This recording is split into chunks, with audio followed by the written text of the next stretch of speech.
Hey guys, Fred Kynes with AKK, all kinds of classics. Since I have all this stuff here sitting out, I'd like to finish up all the fiberglass work.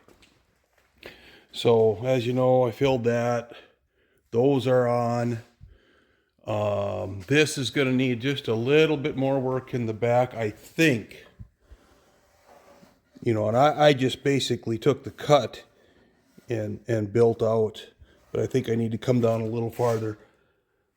On the 33, even on the 30, this stepped out to follow the fender and ran a horizontal rib all the way across. And I'm still thinking about that. I think what I need to do is get the rear pan fabbed or use or modify the original further and get that bolted on and horizontal and straight and all that. Get the fenders adjusted and go from there. Because this one was cut so much closer to the side, there was just modest sanding to get it as tight as it is there. Clearly we can see there's a lot of body work to do, and I did get a shrinking disc. This was all caved in all the way through here. The whole top was crushed down, all that. That's going back to videos 1, you know, the very, very beginning of what I had here. And if you get a chance to look at the first video, roll all the way back to the very, very, very, very first episode, you'll see this thing on a trailer in the condition it was in. Not justifying anything, just saying that please bear with me for now. There will be a future video on how I deal with that. That's finished work. I don't hate it. Anyway, what I'm working on is trying to consume the rest of the fiberglass. And as you know, I had to cut these fenders out to clear the Hemi. Now the 391, 354, 392 series Hemis were behemoths. Very, very, very, very large engines. So, you know, I'm looking again, I think, if you recall, 300, 320, somewhere around there in terms of horsepower. It should spec somewhere around there, because I followed the specs of a build Chrysler did in the early days, and they used these heads and modified the compression ratio. Of course, they used a 4-bara intake and modest porting, and they were able to achieve 320 horsepower. So I should be easily in that range. This is a little more sophisticated than they would have been able to do in 1955. Anyway, so I had to relieve the fenders to drop that in. I still have a little to take off because I want to make sure I have plenty of clearance. Now, clearly I'm up at the flange of the header, and these headers go like, they drop just straight down. So I got tons of clearance from there. They're inside the frame, the fender's on the outside of the frame, all that kind of stuff. But this is the hole now. So I mean, I got miles in here, you know, probably if 2 inches width of the frame, and then some to that first one. Of course, that's behind this tube, and so on and so forth. I'm comfortable with it. So now I want to close this out, right? Close all this out, finish the trimming, close all this out. And what I've done, and make it look pretty, even though it's going to be really hard to see, I want it to look pretty. So it'll be gel coated like all the rest of this. So I want to get all this done so I can set all the parts on a bench and do it. And here's basically what I did. So that's just a piece of cardboard cut into that shape. This one I finished trimming all the way back. We'll look at the top in a moment. I just took a piece of cardboard, shaped it, 2 layers of tape on it, and then taped it from the outside. So I have the fiberglass thickness here. This is the shape of the opening though. So I have the fiberglass thickness minus the thickness of the cardboard. Cardboard is setting in, flush with the other side, and taped in. So at this point, I'll have to come in here and take a little, taper this a little bit, and start to build out from here.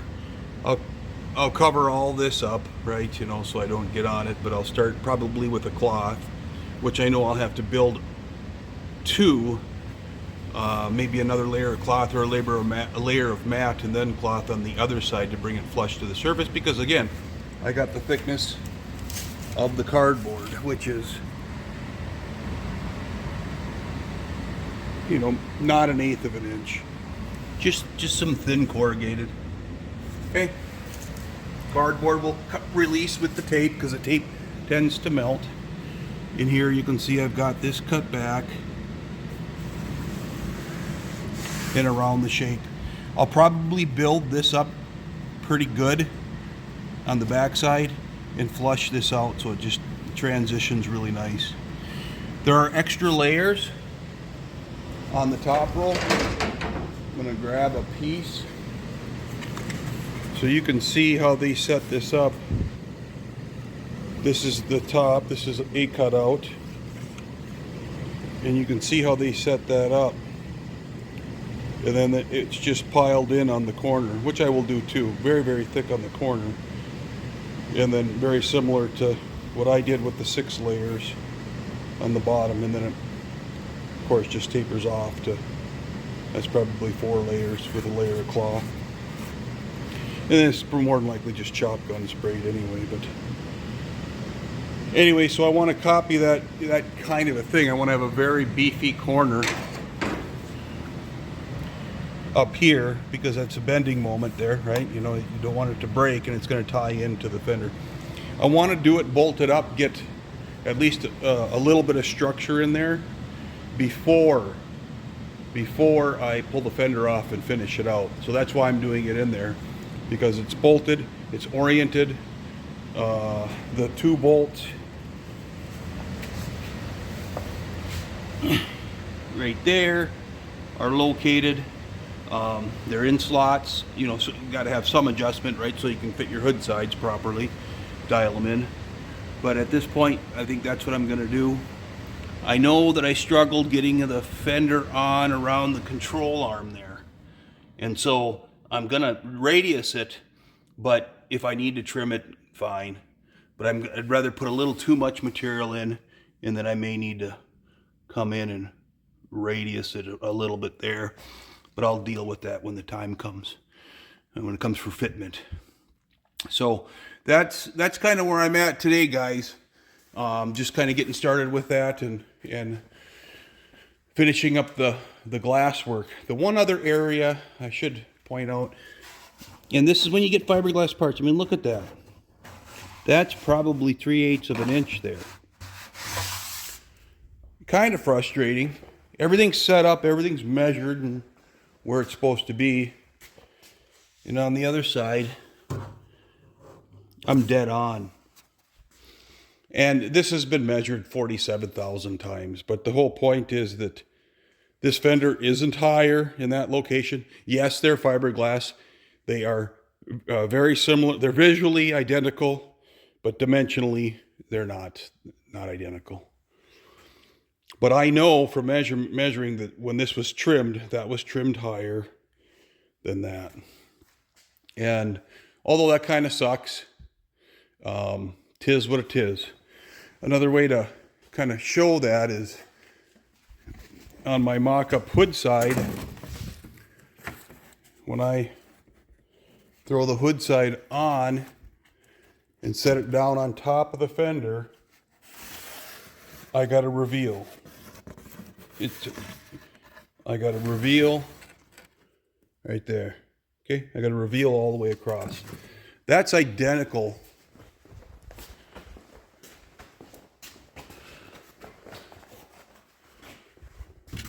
to this side when I set it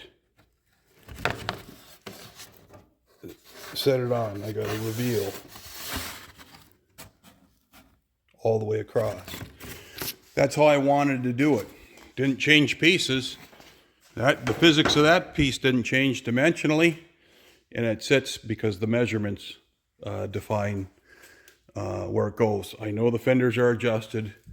I just wanted to show you that I have verified. I have double, triple, quadruple checked everything. So the center line of the rad cap is on the center line of the vehicle. We went through that in earlier videos. Now the hood sides are identical on both sides. The dimensions from here to the frame, the dimensions from there to the frame, and the top of the fender are the same. So where we're left with is just basically cleaning up a lot of the inconsistencies in the glass. So that's what you deal with when you get these. You have to be prepared. You have to be prepared. Of course, there's no mountings in there, so I had to do that. You have to be prepared to do some work.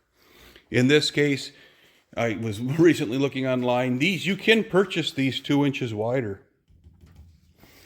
And the key is, and I may have showed this, is, you know, you got a door that's got a cutout. You know, I'm against the lock now. If I bang the lock, I can touch the fender. But this door is still down. It looks so exaggerated on the video, but it's down about not an eighth. But I'm gonna every increment up I go is gonna only help that gap.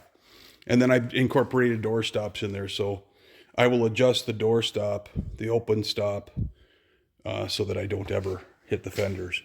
But I wanted these out, and I got 11.5 inches of space in the rear wheel well, and that allows me to get something on there, hopefully a 245.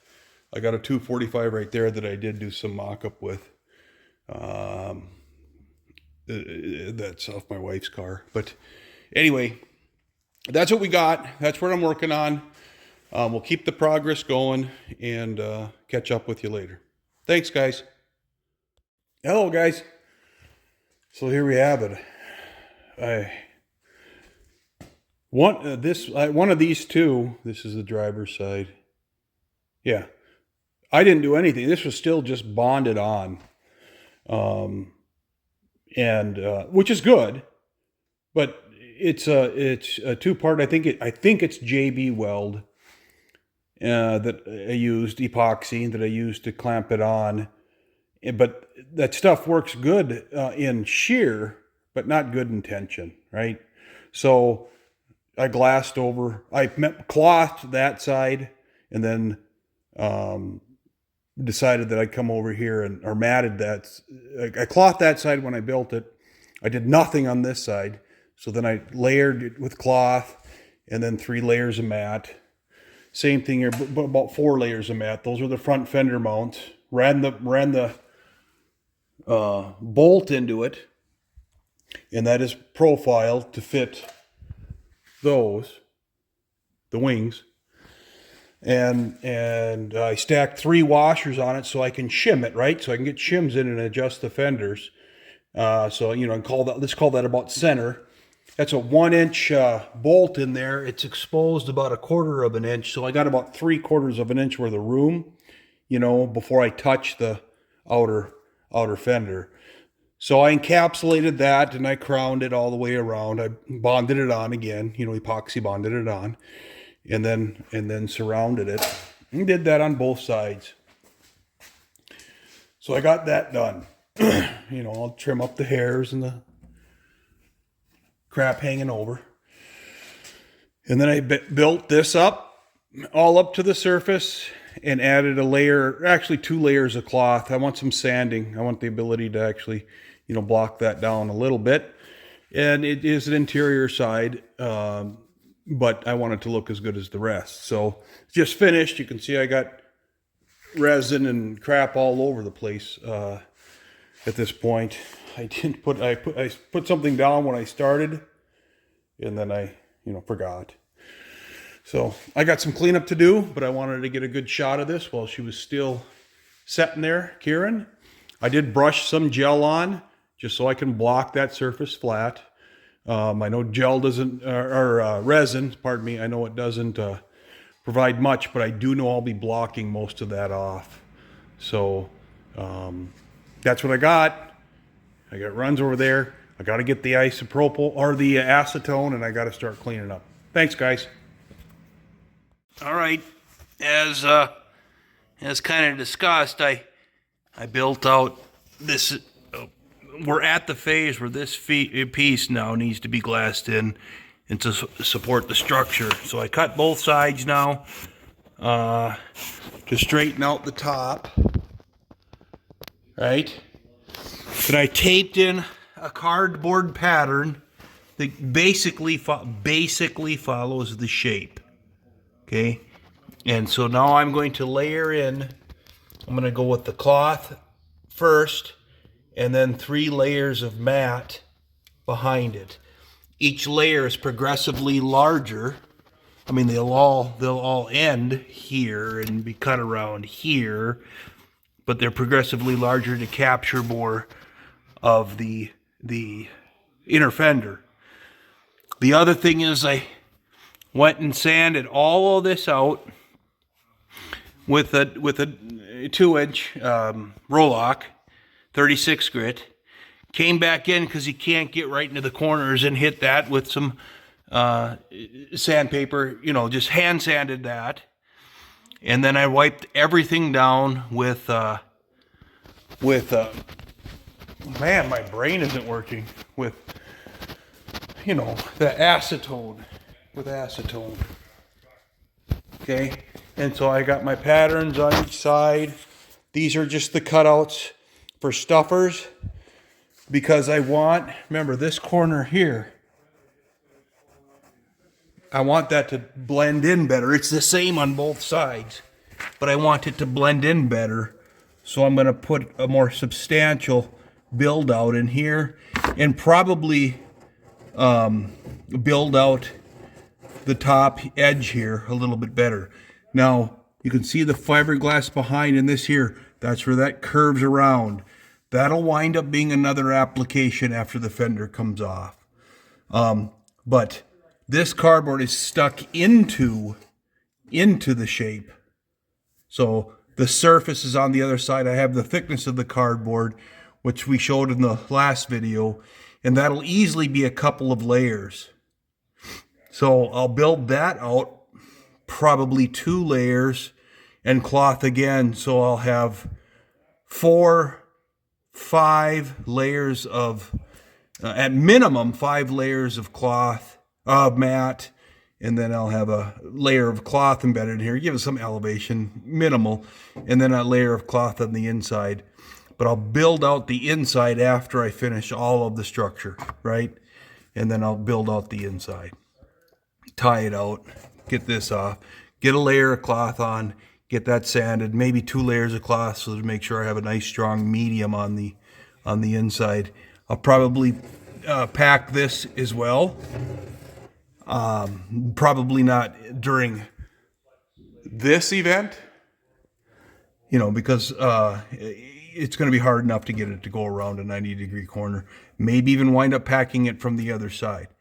But I certainly want to build this out for structure and strength, similar to what we looked at in the profile in the last video. So I'm about there. I made little tape wells in the event that I drip it all. Everything runs down. Everything runs off and down.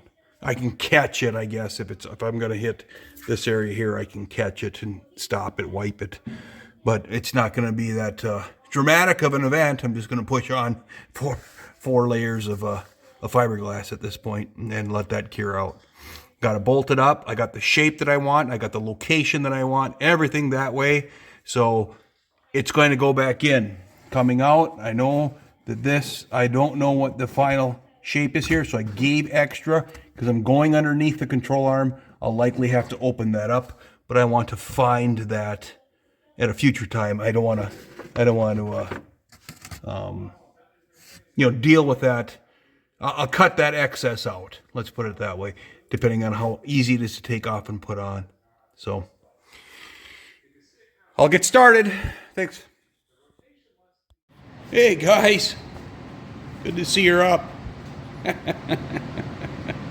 Because all I can see is this when I sleep. Anyway, so I've got the top side all laminated. I slotted all of the holes. So I just drilled another hole on this, in this case on this side of the washer, and I took a cutoff wheel and cut them. Then I cleaned them up with a burr, slotted them all the way through the fiberglass. Over here we can see I've sanded this now. I blocked it all down into the fender. I did finish out, for whatever reason, I mean, it's just the way they came, but out of the mold you can see I filled in that last piece and that step there, hanging way out the back, if you remember from earlier videos. A lot of this material I have to, you know, test fit and remove. It's not super critical, but I just wanted to get a nice edge where I can start to draw on it. And then after the cloth is cured, I'll come up and I'll clean up this edge. And this was another one where this edge just terminates. It was cut off and then trimmed. We're on, let's see here, on this one, that other one was cut off like down here. They went straight up. It's not that, that's of course tucked under, not that terribly critical.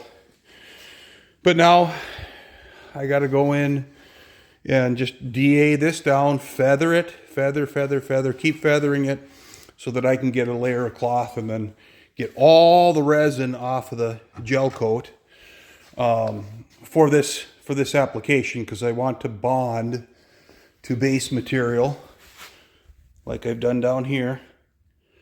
I want to bond to the base material. Where's the parting line? So the parting line is in this neighborhood here where I laid in strips. So I want to bond across here with the cloth. So I'm not overly concerned about, you know, I can scratch. I'll probably scratch all these up to make sure that I do get a bond. But I'm not overly concerned about how smooth this is. In fact, I'd rather it have the profile that it has so that it matches the inner fender. Because I didn't build the inner, I built the lower portions of the inner fenders, but they're the original.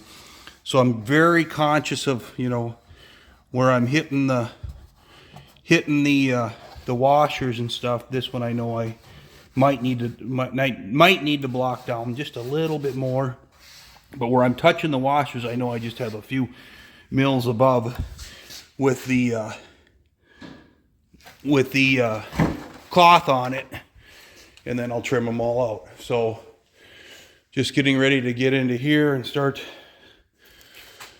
knocking this one down. I'm just using 80 grit and then a little bit of blocking, and then we'll go to the cloth. And that'll be the last phase. The interior buildup is completely done. Everything is built up.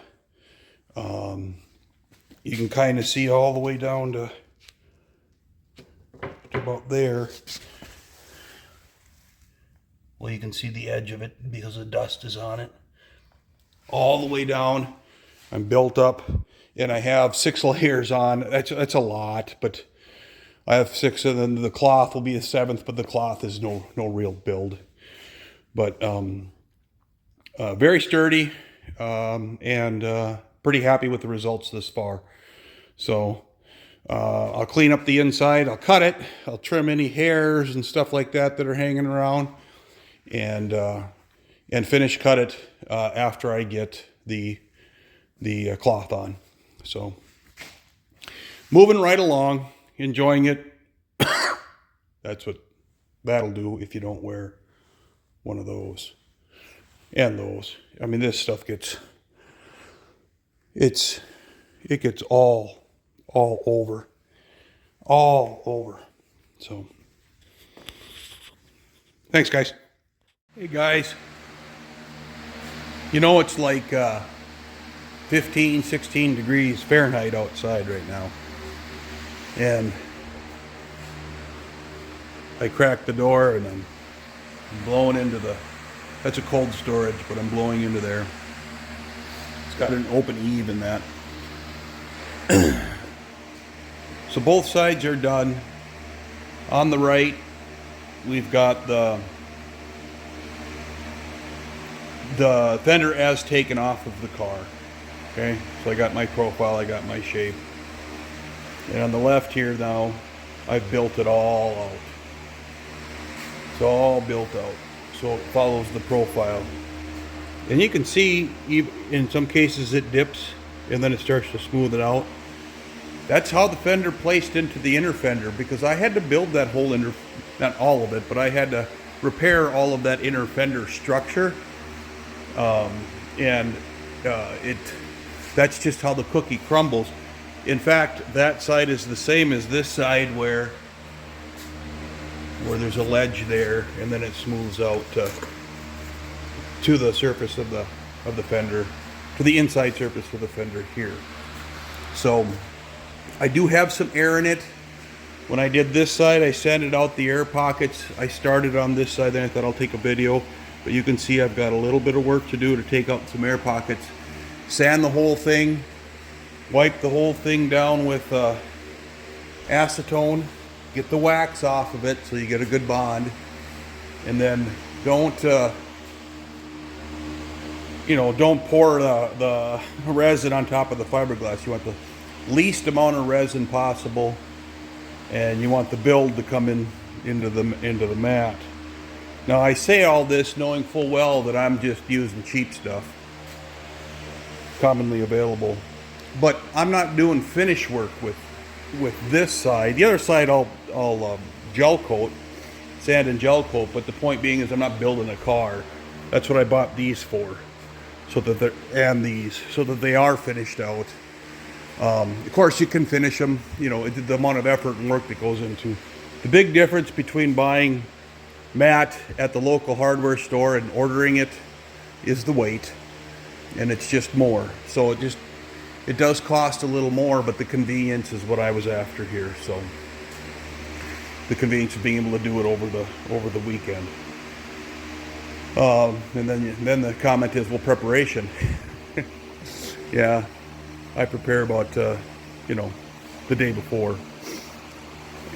So anyway, that's what's laying all over here, my cut pieces, getting ready to lay up the other side, allowing the building to kind of fumigate just a little bit.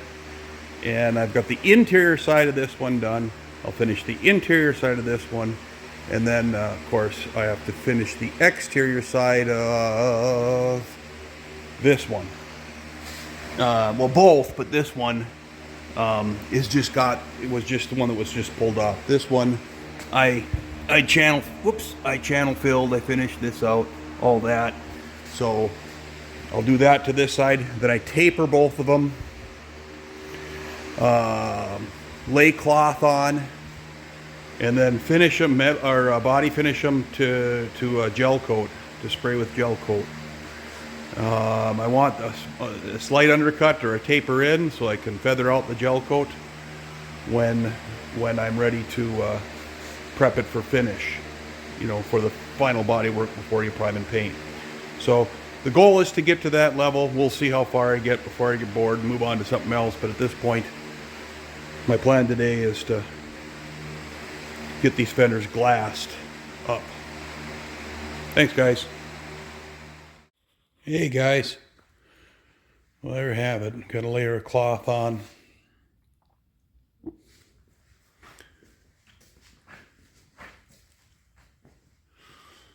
I did put it down, and then I don't know, I did brush resin over the top, not just to use it up, but to provide a sanding surface so I don't break through the cloth. So I didn't make extra, I just kind of put on what I had on, and you can see some areas where it's a little heavier, but I put it in this band, before the bolt holes. And I'll probably wind up blocking most of it off when I come in and, got to feather this down. This was all feathered out to about here. And then I went and sliced everything with a 36 grit. in a crosshatch. So I'd get a really good bond. And then, of course, one layer of cloth over the top. And so what I'm going to do, you know, obviously let this cure out, and then I'll block it down, hit it with a DA with 80 grit, and then focus on just feathering that, right? Feathering that in. Then probably go over with some, depending on the low spots, I'll go in with kitty hair fiberglass and rebuild it up. Typically, what I see is kitty hair is the means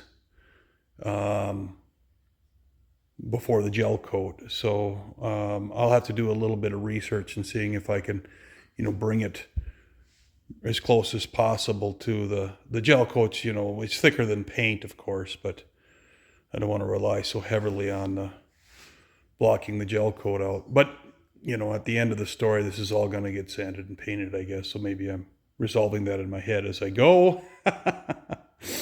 But certainly I need to preserve all the washers, right? I need to preserve all those because those go flush with the surface minus the thickness of the cloth, right? Which is nominal. But I'll come in and I'll block all this out and focus on those areas, and test fit them and all that. And probably mark off where the body line is, right? Like I did when I was fitting them up. Mark that off, and then you know, maybe a half of an inch inside of that is my point of smooth, you know, smooth finished surface, and then I'll dial it in at that point and get them to look perfect. So we are very near to rear fenders. Thanks, guys.